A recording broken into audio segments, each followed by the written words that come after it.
Hello, everybody, and welcome to the webinar. We'll begin in just a few minutes, so please hang tight until then.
Well, good day, everyone. Welcome to today's presentation, Electrical Contractors and the Workforce Management Gap, sponsored by LaborChart. My name is Colleen Beatty, and I'm the senior editor here at Electrical Contractor magazine. On behalf of the magazine, I want to thank everybody for attending today's presentation. Now, before we get started, I just need to quickly go over some housekeeping items. First, please note that today's presentation is being recorded, and we'll be providing you with the link to the recording after the webinar is over. So if you miss anything or if you have to leave early, you can come back anytime and watch the recording when it works for you. The audio for today's presentation should be coming through your computer speakers or headphones. If you have any technical difficulties, audio or otherwise, please reach out using the Q&A window on the bottom right of your screen. And finally, we of course encourage your participation in today's webinar, so please send us your questions. You can submit them at any time during the presentation using the Q&A module on the bottom right of your screen, and we'll have time at the end of the webinar for a Q&A to answer them. There's also a quick survey that should pop up on your screen at the end of the webinar that we hope you'll fill out. Or if you'd like to fill it out sooner, just click the blue-green icon with the clipboard picture at the bottom of your screen to open it up. Now, with all of that out of the way, I'd like to give a warm welcome to today's speaker, Ben Schultz and Gary Fox from LaborChart. Ben is founder and CEO of LaborChart. Prior to working at LaborChart, Ben was a fourth-generation electrical contractor for 12 years. And Gary Fox spent 43 years in the construction industry, most notably as Vice President of Construction for Westphal Electric. While at Westphal, Gary implemented workforce management standards and best practices using LaborChart, and later joined the LaborChart team as Senior Workforce Advisor. Welcome, Ben and Gary. Thanks a lot, Colleen. And thank you, everyone, for carving out the time here this morning, this afternoon, depending on the time zone. To set the stage for what we're going to be covering today, we have 60 minutes carved out. Hopefully, we stay under that, or we will stay under that, and we won't use that all if we don't need it. But what we're going to cover today is the workforce management gap that's in the construction industry. Then that's going to lead into a real-life firsthand account and story from Gary about what he experienced at Westphal and how he addressed workforce management and the processes, the systems, and then the technology he ultimately put in place. After that, we're going to go into a live product demo of the LaborChart platform. That should be 5-10 minutes, not very long. And then we're going to open it up on the back end for some Q&A. So there will be time on the back end for questions, should anyone have any. That being said, I believe there is a chat that can be Q&A. Questions can come in at any time. So we're going to start things off. And as Colleen said, my name is Ben Schultz, CEO at LaborChart and a former electrical contractor.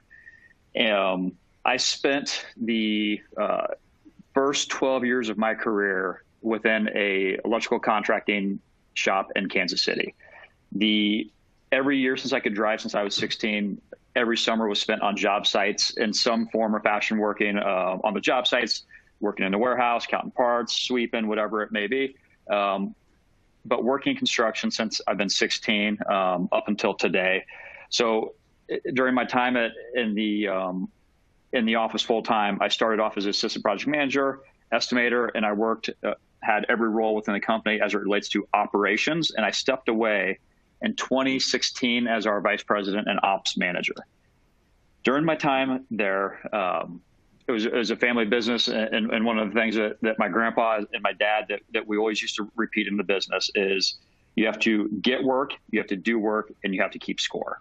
Those are like the three things that were just constantly beat in my head as I was learning this electrical contracting business. Get work, do work, keep score. With those three pillars, if you think about the systems, softwares, technologies that you have in place today, more than likely, everyone has a system to get work. And that would be your estimating systems or your estimating platforms. We have the AccuBids, the McCormick's, the ConEst. There's those systems, tools, technologies that are used to help you estimate your work and help you get your work. Most of those technologies, in general, not a rule of thumb, were adopted somewhere between the 2000 to 2010. It seemed like a large part of the construction and specifically the electrical contracting industry was really focused in that decade from 2000 to 2010 of implementing estimating softwares and processes. So we have the piece and the pillar for getting the work there. Next, you have the do work, which we're going to skip for now and come back to in a second. And we're going to go to the keeping score. Keeping score is your ERP, your accounting system, whatever you're using to track the financials. There was a big wave and a big push of that. A lot of the construction industry, and specifically electrical contractors, were implementing those technologies and platforms from 2010 to 2020. So sometime in the past 10 years in that decade, most people were either for the first time or upgrading to new and better ERP and accounting systems. And that's your keeping score piece. So you have your getting work and you have your keeping score. The problem was what I noticed in the last few years in my roles as VP and Ops Manager at our electrical contracting company was there was a big gap in doing work and the systems, the processes, and the technologies to help facilitate that. So we were a roughly $12 million a year electrical contractor in Kansas City. So that's a decent sized shop. We'd have anywhere from 50 to 100 people in the field. My role was executing on the commitments of the work that we had. So when it comes to doing work, there are so many elements that come into play that were deficient. So we had our company in particular had a great estimating system. We were using AccuBid. We had a great accounting system, ERP system that was Spectrum. We had nothing in between. And when I was struggling to keep track of all these people and how we do our scheduling, how I know who's on our team, what job they're on, what commitments do we have, when do I need to move people, who's qualified to be doing these things. There were so many things that I just never had the information to make good decisions. And there are a lot of negative results when you don't have the information to make good decisions. So that was back in 2014, 2015. I became frustrated with what I felt I had no means to do an effective job in my role because I didn't have the technology to support our business.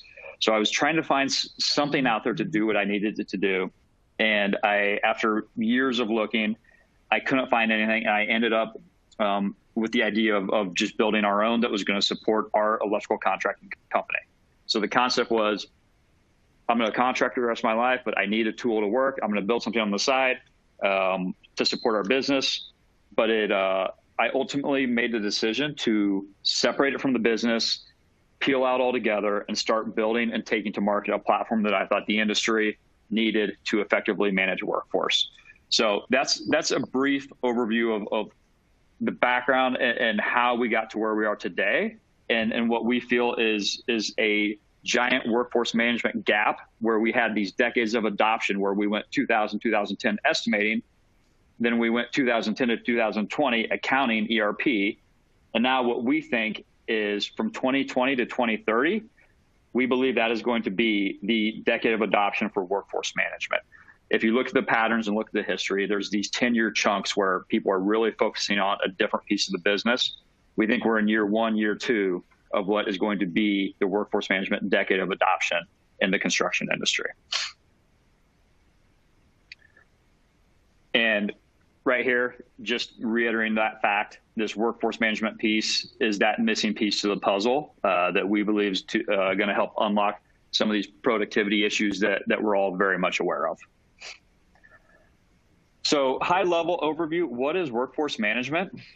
To us, this is an organizational approach used to optimize employee productivity and efficiency.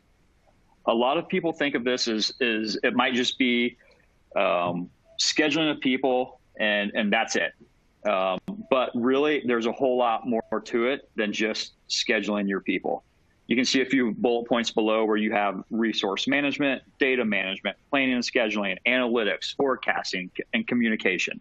So there's a lot that goes into it, and largely it's been neglected up to this point within the construction industry. Piggybacking over that last thought, most of the people on this webinar today are going to be electrical contractors, which is what I did in the past. And we're all very much aware that the labor component is the biggest risk. It's where we make money, where we lose money. For the most part, we're buying materials at the same cost. We're renting or buying our equipment at the same cost. Our subcontractors are usually at the same cost. The differentiator between us and competition is how effective we are at managing labor. And not to mention, it usually comes in at somewhere between 40 to 60% of project cost. So not only is it the biggest chunk, but it's also the most variable and what makes or breaks most of these projects that we're working on.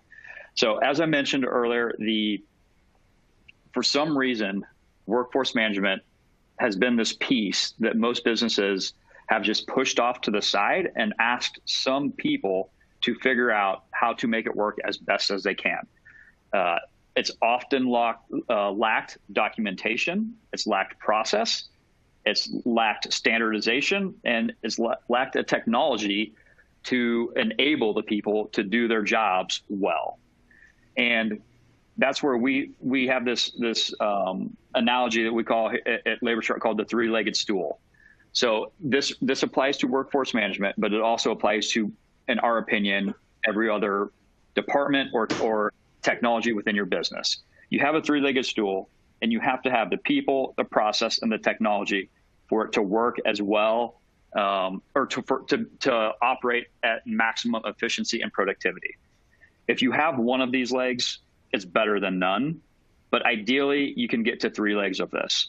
And if you have the people and you can build out the process and you can find the technology to support the process and the people, then you get to a place where your business starts operating in a different way, and you stop accepting the fact that labor management construction is just, it can't be managed. It's just the nature of the business, and we're just going to figure it out and continue to do what we're doing.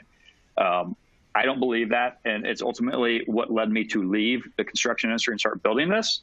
Is in my role, I felt like I was in Groundhog's Day, that I'd come in and I would just do the same thing I did the day before, and it wasn't working. It was obvious. It was clear. Everyone knew it. Everyone felt it. Most of the peers in the industry, within my business and also external, constantly said, that's just construction. That's just construction. That's just how we do it. It's just hard. There's so many elements. There's so many pieces moving at all times. I wasn't okay with that. And it ultimately led me to step out and start building, what do we need to do to get out of this rut of Groundhog's Day, of coming in the same day, expecting different results, but we're just doing the same thing. So again, it comes back to the people, the process, technology. You have to have the right people in the right spot. You have to have standardized documentation and process that these people are doing, where everyone knows what they're supposed to be doing and how they interact with it. And then that technology piece layers it all together, and makes it all work. So you can see there the three-legged stool. It's not just putting a tool in place. It's recognizing, adopting, and evolving a business practice and your approach to workforce management. So with that, we are going to go right into a poll question that is, what are you currently using to manage your workforce? Check all that apply. And I think we have 60 seconds carved out for this poll question. And at the conclusion of that, we will be transitioning over to Gary, and we'll hear his story of how he approached workforce management. You'll hear a little bit of the people, process, technology get repeated, and then we'll be coming back to me for a short product demo.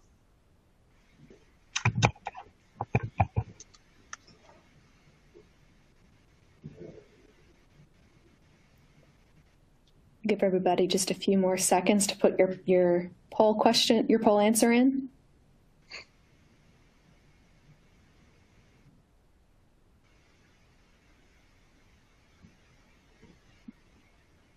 Okay, we're going to keep moving along. So here are some results. If anyone is interested in seeing those, I believe this comes through for your side as well. We have whiteboards at 40%, spreadsheets at 80%, software at 56%.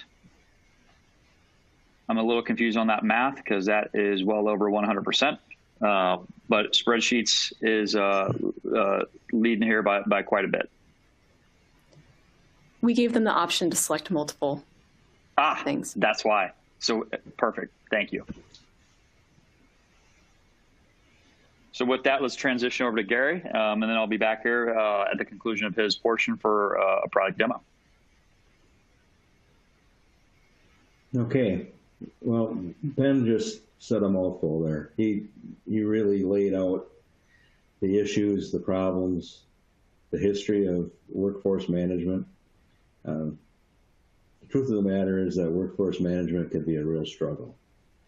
As Ben said, we have platforms for managing different aspects of our business. You have Viewpoint and Spectrum for accounting and HR. We got AccuBid, Conest as an example for estimating. But there was always this gap missing for workforce management, and there was no platform. And that really caused a lot of problems, and still does today. And 40% of our revenue is spent on labor.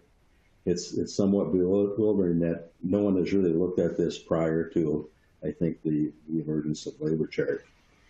you have look at it as a pie chart. You have this pie chart where 85% of the revenue is direct job costs, and half of that is labor. And on top of that, labor is the most risky aspect of everything we do. So it really should be, in my mind, considered to be probably one of the most important platforms that we can have in our business. One of the things that I noticed as our company grew was that we were having all these reoccurring problems. And one of them was it was very difficult to consistently meet our labor budgets. And you have to ask yourself the question, why? I felt as though we had real good supervisors, we had hardworking people, we had good project managers. What's wrong? Was it the estimating? Were we not doing a good job of that? Really didn't seem to. We were always right in the ballpark with our estimates.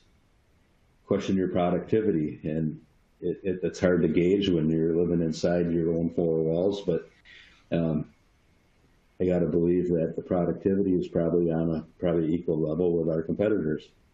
And so we kept searching for answers and trying to figure out how we were going to get this to all come together and stabilize this situation the best we could. One of the things that happened with our company is we were involved with a peer group. And it was a group of large contractors that I highly respected. We openly shared ideas. And at one particular meeting, there was a vice president from a contractor that I held deep respect for. And just offhandedly, he made the comment that we do not have a general superintendent's position. And this was a company with over 1,000-person workforce. And it just floored me. How can you possibly manage a company of that size without a general superintendent in place? And it really got me wondering and gnawed on me for a long time. Then I started to question our approach toward our general superintendents. Do we have realistic expectations set for them? Do we have them overloaded? We take an excellent supervisor from the field, put him in the general superintendent's position, and then load him up with every project within the company and basically slow him down or restrict his ability to do what he does best. And then I started wondering, are we supervising our labor or are we managing our labor? Tradesmen are really good supervisors. They're very good at making sure the installations are correct. But are they really trained in project management or labor management? That was the question, and I think we were in that boat. I think we were doing a really good job of supervising our labor, but I don't think at that point we were doing a very good job of managing our labor. When that situation exists, it creates an environment where there's a lack of accountability. A job would run over in labor, and we restricted our project managers from really participating in the labor management decisions. So a project would go over in labor and go to the project manager and ask him why. And he would shrug his shoulders and say, well, I really didn't participate in the labor management aspect of the job, which is ludicrous in my mind. You have to go ask the general superintendent. And so right there, the project manager is not held accountable. And the general superintendent, because his job is supervising the install, he could say things like, well, I guess the estimate must have been wrong.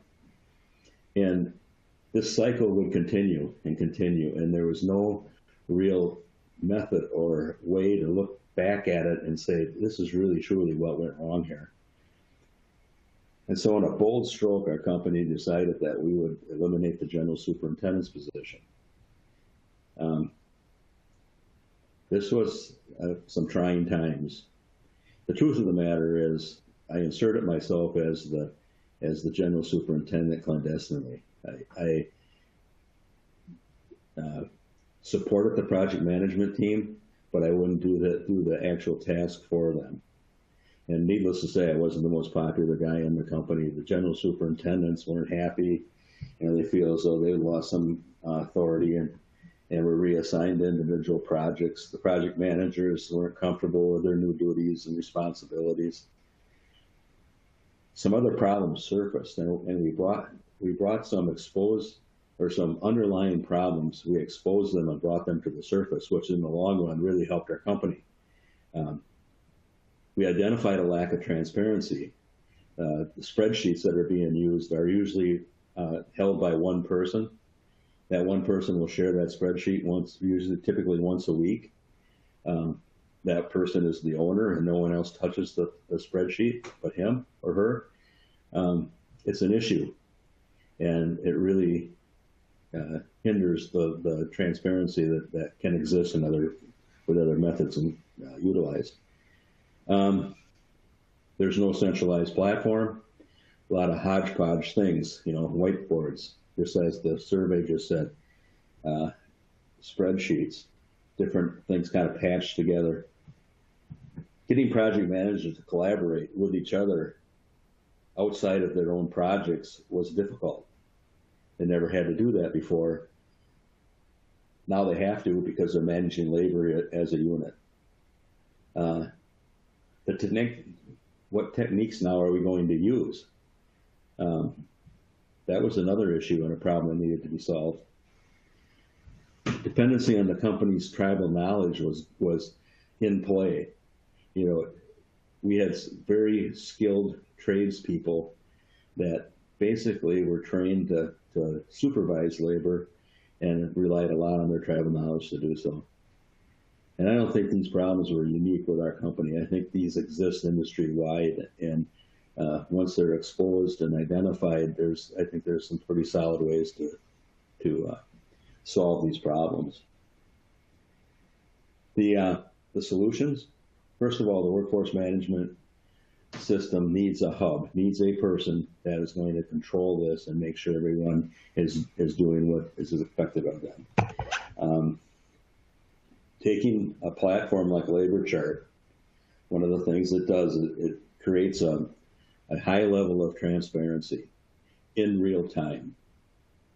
No more spreadsheets hidden away from everyone's view until the day comes for the labor management meeting. And this transparency is golden. Everyone is on the same page, and it is the single source of truth in real time. We'd have weekly labor management meetings, and they did everything possible in those meetings to try to keep everyone going in the right direction. So what we did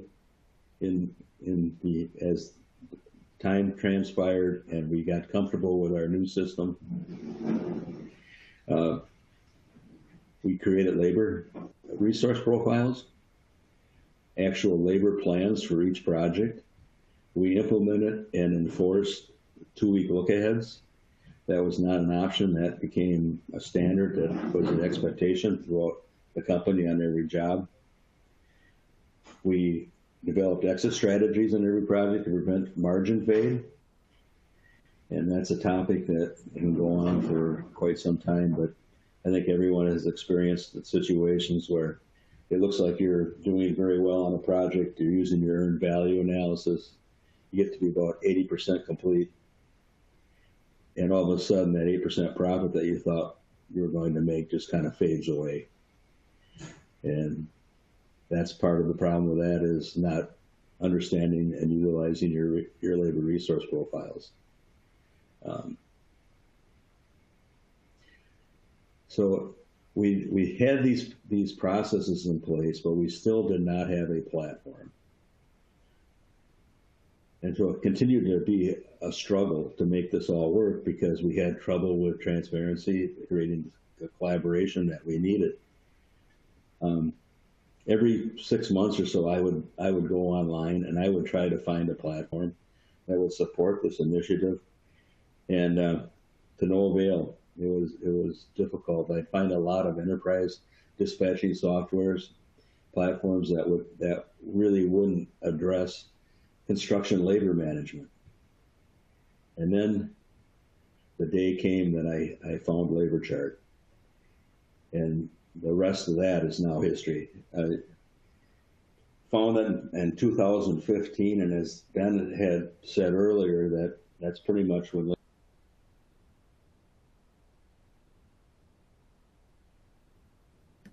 Gary, it seems we've lost your audio.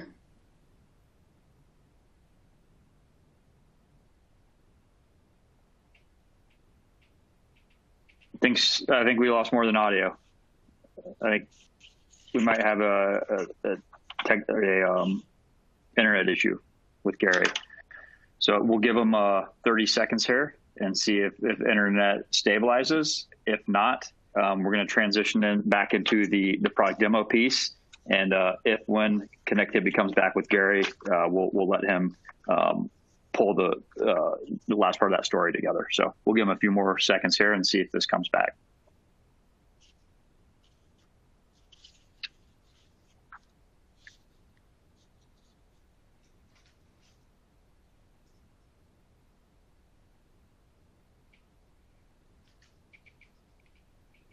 Okay, I think that's long enough. Let's transition. I know the back half of that story, and I could share it myself, but in the event that he does come back, I don't want to steal his thunder. So what we're going to do is transition over into the product demo of LaborChart, and then we'll go back to Gary if he jumps back on. So I'm going to transition over to my screen.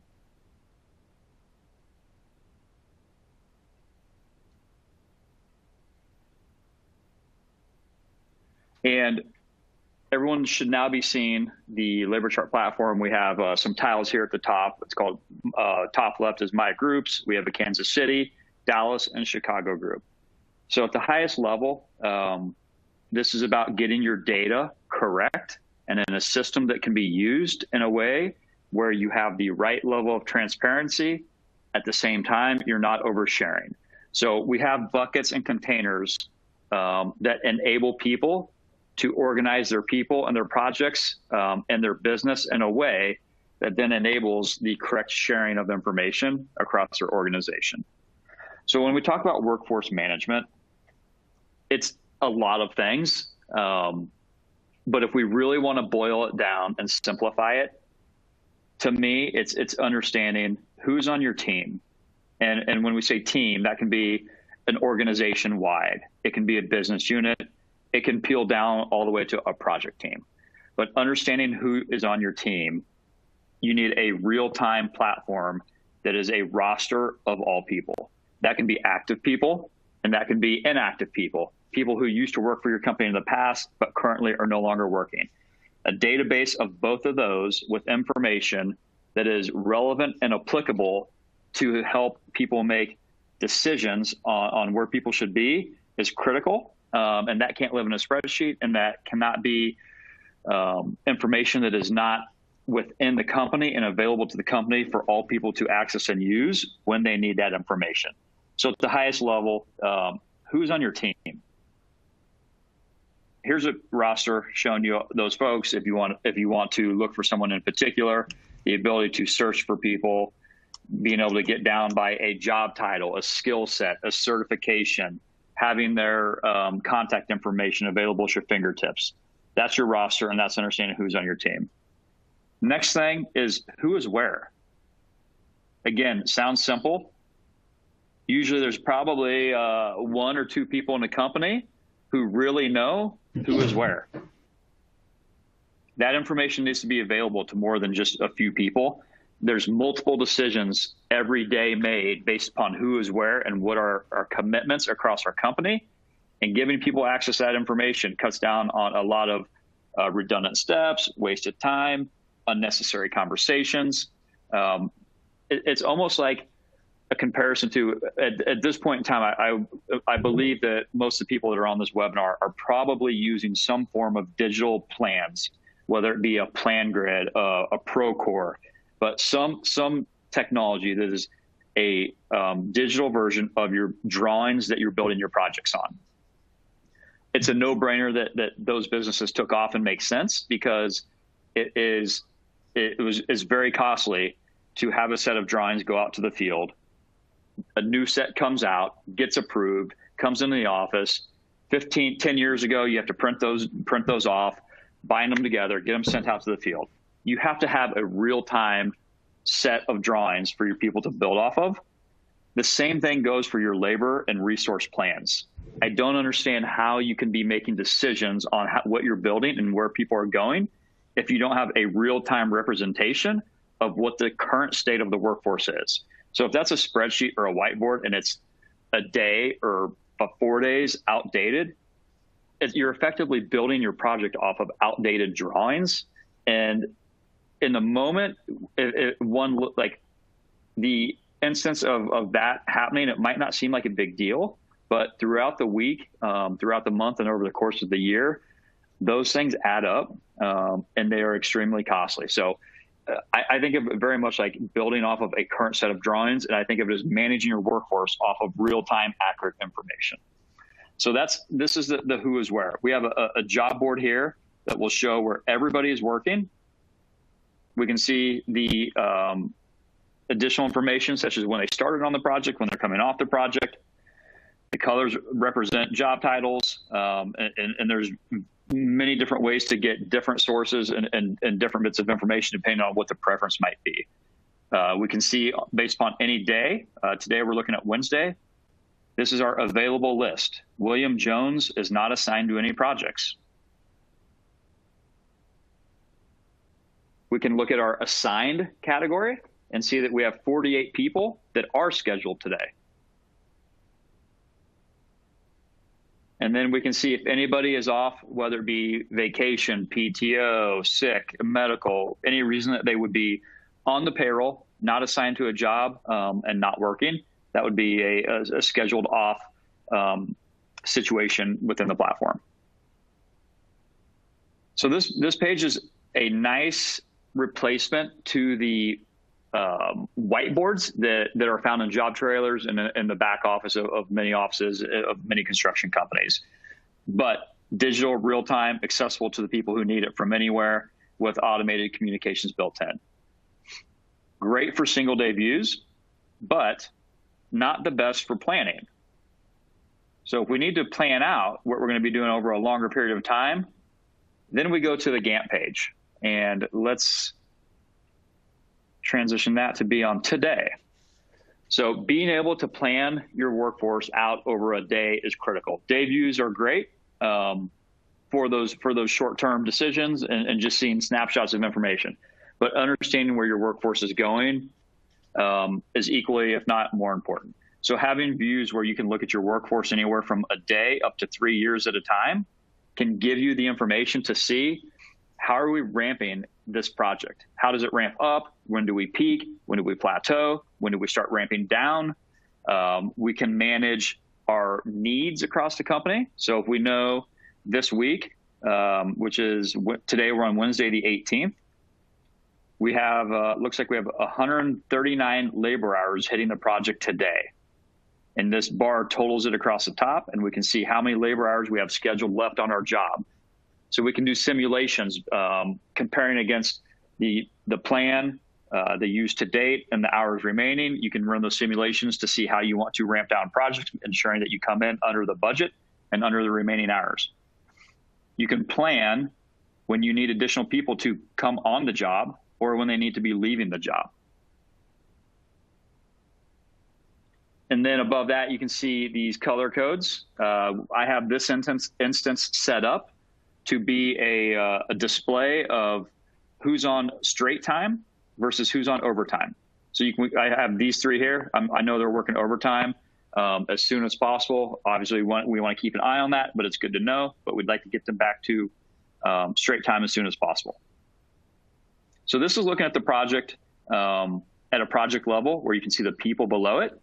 And you can see there's a few categories. If you want to assign project managers to different projects, you want to do your field, you can do one, the other, both. If you want to look at an inverted view, instead of looking at AT&T Stadium, if we just want to look at it from a people view, which is inverted to this, you can easily do that as well. So now we come to the people tab, and then we can start doing a quick view here of seeing where people are working and what is their allocation level. So we can scroll through here and see, we like to see the green. That means they're fully allocated. If it's a light green, like Dylan, It's a little lighter at 80%. We'd like to get that ramped up to 100%, but we don't want to go so far that we triple stack someone here like Davis and have them over allocated in the red at 135% booked over the next 4 weeks. Quick way to come in and see if we want to look at who's going to be our next foreman available for an assignment. Come in here, everyone's booked out. Let's take a quick look at a year, and then we can see very quickly we have 4 foremen. If we're looking for a job that starts sometime in November, we have 3 people that it might work out well for. Fergie's not going to be an option, but you can just come in here and quickly get those information you need for your management of today's work, but also for your planning of future work, avoiding getting overcommitted. So again, repeating a little bit, who is on our team, who is where, when are people going to be needed, and something that I think is one of the hardest parts of workforce management is managing those transitions. When is somebody coming off a job? When is somebody coming onto a job? Sounds simple. So many different parties and stakeholders need to be ready for both situations to make sure that a project is able to actually release somebody, to make sure that a project is actually able to receive somebody. The foreman, the project managers are aware. You have material, you have equipment ready to keep the people productive. There's a lot that goes into it that sometimes gets ignored, and people just show up, waste the first 30 minutes, hour, sometimes more, and then getting off and trying to catch back up with the productivity. So we have our roster, that is our people. And usually this information is coming in from a integrated system. So this can come in from those ERPs where there's no manual entry to keep this current, whether it be a Spectrum, Viewpoint, Foundation. We have integration partners. I think it's somewhere around 15 different integration partners. All of the major ERPs are options to have data synced up with and always stay connected and integrated, and same as source system, which is usually the ERP. Then we have our projects, which can be your active as well as your pursuits. Same thing as the people. This information is almost always integrated into ERP or project management system. So if you want to feed this information in from a source such as a Procore, where you already have this information be tracked elsewhere, you can sync this up, information to make sure it's one-to-one with your other systems. A nice way to just see what's happening within this group, we can customize these views where we can see by name, by project number, by project manager, foreman, and then we have here just a quick view to see how many hours do we have planned, how many have we used to date, and what do we have remaining. This information is available. The problem that I had back when I was doing this, not a lot of these operations folks are logging into the accounting systems to see this information. So any information that might live somewhere else that is important for people to have, but they need a simpler way to get this information, you can set up those custom fields within our platform, pipe the data in here, set up permissions, and share the information across your organization on your operations team without giving access to too much information. I'm going to stop there. I think I hit my time limit, and we're going to see if Gary was able to reestablish connection. Gary, do you have audio? I think I'm back. He's back. We lost you. Yeah. We dropped mic and then camera. So okay. I kind of just took over and went right into the demo. So if you want to, it looks like we have between 5 and 10 minutes, but we'd like to leave at least 10 minutes of Q&A. But if you want to pick up where you left off and pull this together, that'd be great. Yeah, I think I was transitioning over to LaborChart, and how I found LaborChart and found out early that, this was a solution for us. At the time, it was very primitive compared to what LaborChart is today. It was the boards page, the request page, the projects page, and the people's page, and I'm pretty sure Ben in his demo touched on all those. But when we had the process in place, And now we had a platform to be able to execute this in a really efficient manner, which was golden. Kind of reverse what happens today. I think a lot of people acquire a LaborChart and then their processes change because the LaborChart enables them to do so. So when the project managers saw this platform, they were elated because now they could truly collaborate. And it's pretty important when you have a culture and a process set up where it's a team of people managing the project and not just one or two individuals. Now we had a single source of truth. We had complete labor force management transparency. We found out that now communicating with this field was just a mouse click away versus the grind of looking up phone numbers and email addresses and hoping they get the message and hoping that all the people concerned get the message.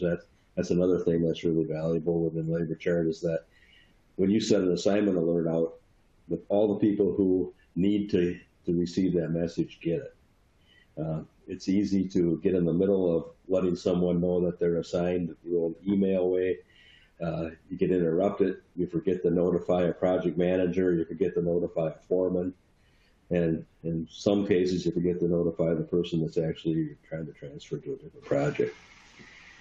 So the company has now had this platform for 5 years, has tweaked a lot of things within the company and within the platform to make it work for us.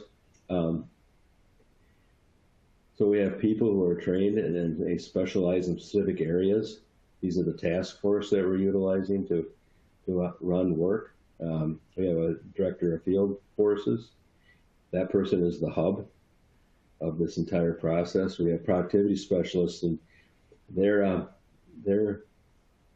asked to basically wring money out of projects, maximize the productivity with technologies and planning, making sure that we're manned properly, and there's more than one of them,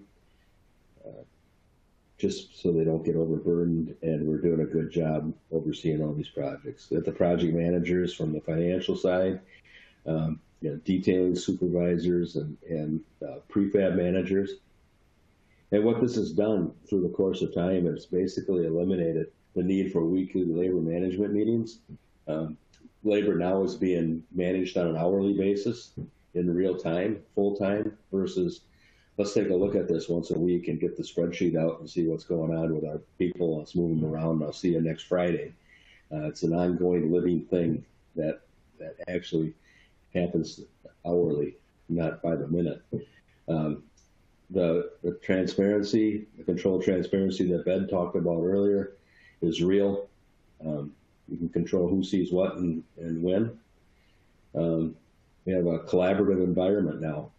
The entire do work side of the business is collaborating with each other for the greater good, and it does show up in just people's attitudes and the morale within the company.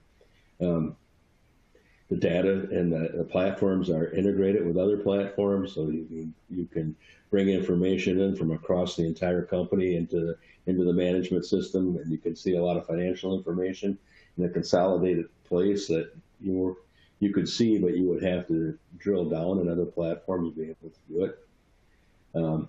Separate departments are working as a collaborative and a cohesive unit. And all this leads to innovation. Once this culture starts to kind of feed on itself, people get pretty creative and they get pretty innovative, and they're helping the team. And I think it has really accelerated our use of other technologies and the ability to manage these jobs with utmost efficiency. It gave us the opportunity to create our real labor plan with our earned value analysis, our process, our monthly budgets, our percent complete processes.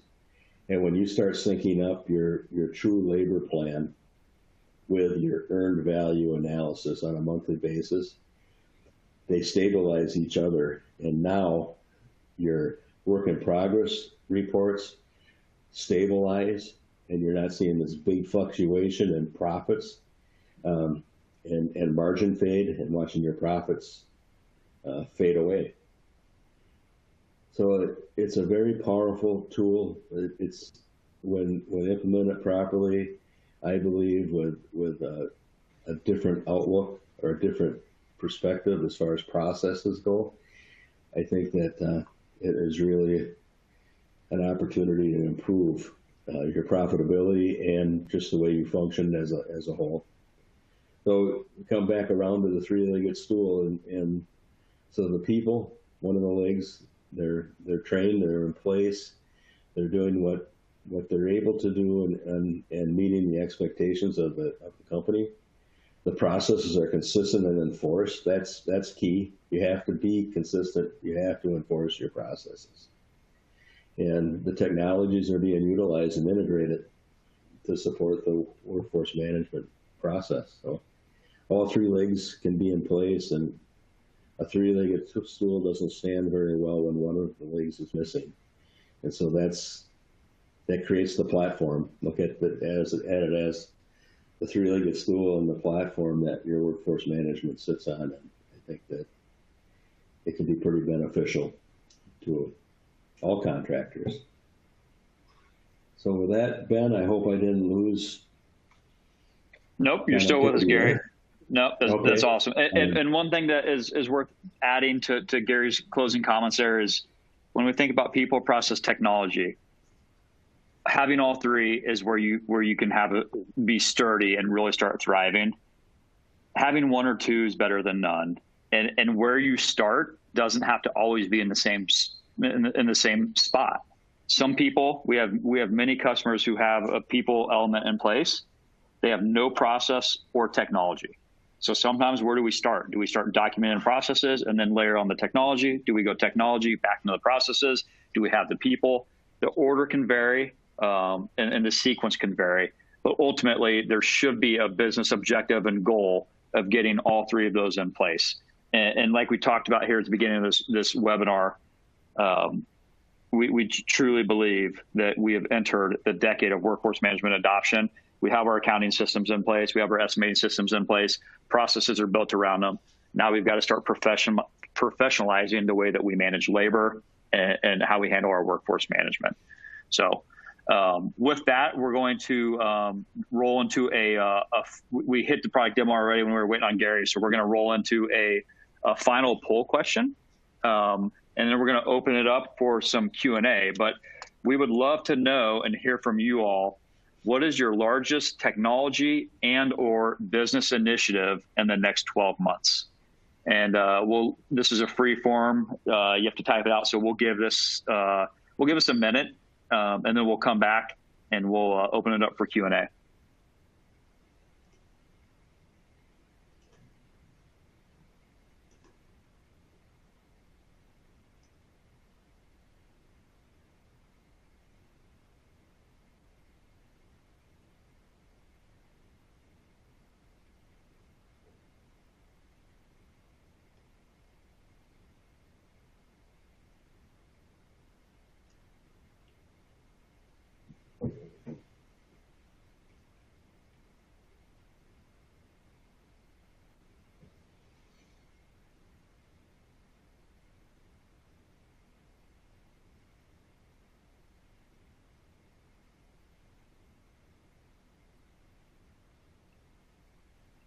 Okay, I was not watching the clock, but that did feel like a minute, so we're gonna open it up for Q&A. Colleen, do you want to take the lead, or would you rather me just review? I do see some questions have come in. What's the best way here to start addressing some of these questions? I'll go ahead and ask the questions to you guys, feed you the questions. Sounds great. Okay, so the first question we have here is, how many in the field electricians would a contractor need to have employed before your product makes sense to use? Right now, it seems to be geared to a bit of a larger company. Yeah, that's a good question. The answer is all sizes. I'll say this, I believe the smallest account by number of field resources is around 20. And so when you talk company size, where does it start? Probably 20 field resources.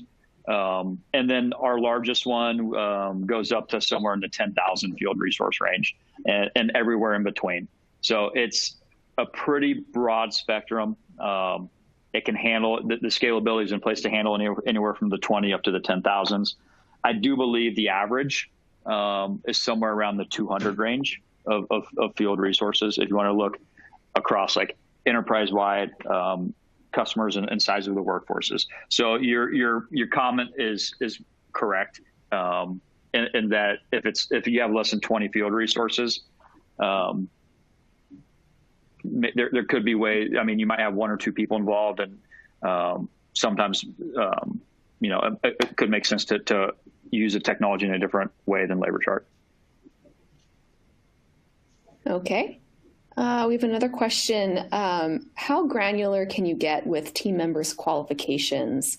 Can a contractor sync this with their temporary labor vendors? Yeah, you can get well. It's kind of, I think I'm reading this as two questions that are independent from each other. So I'm going to answer the first one first. As a team member's qualifications, we can get very detailed on that. So we can go down to if you want to do certifications. So if you want to go OSHA 10, OSHA 30, first aid, CPR, scissor lift, forklift, anything that you need to track as it relates to your people, what makes them unique. That's the best way to think of it is what makes an individual unique. You can track all of that. So you can create tags, custom fields. You can track expiration dates. You can put attachments behind them for backup if those are necessary. You can do skill sets. You can do, for this call, you could do people with large pipe, small pipe, distribution, fixtures, duct banks, trenching, like whatever makes somebody unique, that is a skill set that they have or an experience that they have. You can easily track that, identify it, sort by it, filter by it, and access that information very easily. The second part to that question, which is, can we sync this with temporary labor vendors? You can. A lot of our customers do that. The caveat to that is if it's an integrated system, which most of our accounts are, not all of them, but this year, I believe somewhere around 75% of our customers are integrated systems. Oftentimes, the temporary labor vendors are on 1099 contracts with subcontracts that are not being processed the same way as your full-time employees. So the integrations might not work because you're not running them the same way as your full-time staff. But yes, you can track them. Yes, you can schedule them. If it's an integrated system, it would be different from everyone else, and you would have to be doing it manually. But yes, people do that. So hopefully I answered those two questions completely and correctly. All right, fantastic. And I just want to remind everyone that if you want to ask questions, you can use the Q&A box on the bottom right of your screen. I think it's this way. No, this way. On the bottom right of your screen. And let's see, we have another question. I think this is a good one for Gary. How did you approach your team internally with new technology? Any tips or advice for managing internal stakeholders and how to get them on board with learning about workforce management solutions? Well, the workforce management solution is just an ongoing process, regardless of how you're doing it. And so anything that makes the process easier makes it an easy sell. And with LaborChart, because our processes were in place, but our technology was not, when LaborChart came on board, the selling it to the team was somewhat simplified, just to the fact that they were struggling with the other processes as it was. So, and in particular, the project managers, they had a desire to participate. I didn't have any problem with, here's our approach, here's your role within that approach, and here's the benefits that can come from this. And I think most people want to be in the know. They want to be in the middle of what is really going on with the company.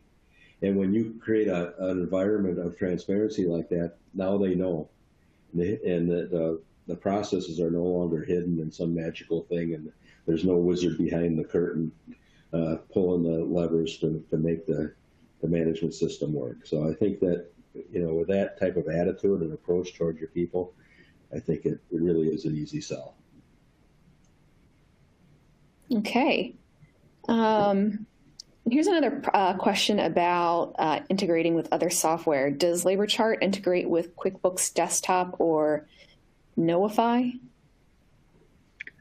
I'm not familiar with Notify, so I can't comment on that. If they have an open API, a public API, if it's a modern software technology, then the answer is going to be 90% yes. Our integration capabilities aren't limited by our system. It's usually by what's the other system. And if it's a modern technology, if it has APIs that can be accessed, then the answer is almost always yes. However, I'm not familiar with that system.